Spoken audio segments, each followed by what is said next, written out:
মা আমরা এখন কোথায় আসলাম? আমরা এখন আসলাম সিলারিগাঁও। আমরা ট্রেন থেকে নেমে কাল রাতে তো স্টে করেছিলাম নিউ জলপাইগুড়ি স্টেশনের পাশে একটা হোটেলে। আর তারপরে তো আমরা আজকে সকালবেলা বেরিয়েছি সিলারিগাঁওর উদ্দেশ্যে। আর তারপরে এখানে যখন চলে এসেছি, আর এখানে এসেই আমরা কিন্তু দুপুরের খাওয়া দাওয়াটা করতে বসে পড়েছি। মা আজকে মেনু কি? এই তো পুরো দেখ ঘরের মতো খাবার, ডাল, পাঁপড় ভাজা, স্যালাড, ডিম ভাজা, ডিমের ঝোল আর বাঁধাকপি। এই ছিল কিন্তু আমাদের লাঞ্চের মেনু। তো চল এবার ঝটপট কিন্তু একটু শুয়ে পড়, অনেক জার্নি হয়েছে, 2 ঘন্টা একটু ঘুমিয়ে নিবি চ। মা ঘুম থেকে উঠে গেছি, দেখো সামনেই চা পকোড়া। তুই কিন্তু পকোড়া খা, তুই কিন্তু একদম চা ধরবি না, চা খাওয়া কিন্তু বাচ্চাদের একদম ভালো না। চলো মা, বনফ্রাইয়ের জন্য ডাকছে।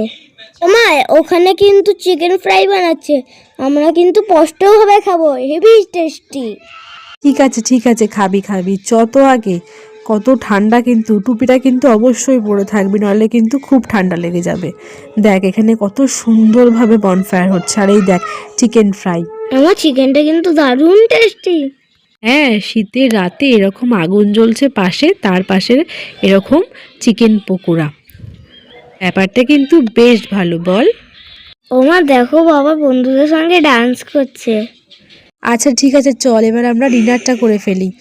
তাড়াতাড়ি খা দেখি, ভাত, আলু ভাজা আর কিন্তু চিকেন কষা দিয়ে। আচ্ছা চলো, খাওয়া দাওয়া হয়ে গেছে, গুড নাইট, টাটা।